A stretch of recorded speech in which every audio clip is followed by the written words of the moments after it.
টানা এক দশক দায়িত্ব পালনের পর চাপের মুখে পদত্যাগের ঘোষণা দিয়েছেন কানাডার প্রধানমন্ত্রী জাস্টিন ট্রুডো।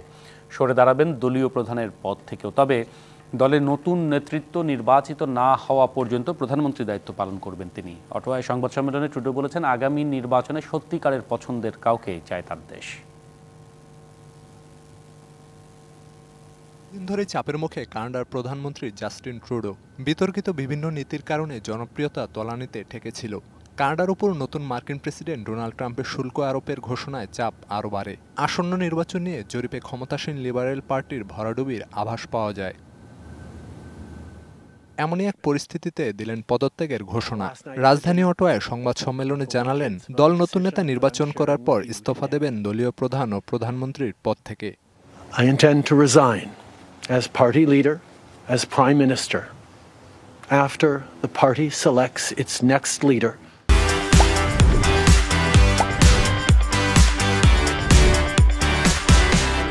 পরিবারের সাথে দীর্ঘ আলোচনার পর এই সিদ্ধান্ত নেন তিনি। পরবর্তী নির্বাচনের মাধ্যমে কানাডা একজন সত্যিকারের প্রধানমন্ত্রী বেছে নেবেন। গেল বছরের ডিসেম্বর থেকে ট্রুডোকে দলীয় নেতৃত্ব ছাড়তে জোরালো দাবি জানায় লিবারেল পার্টির আইন প্রণেতারা।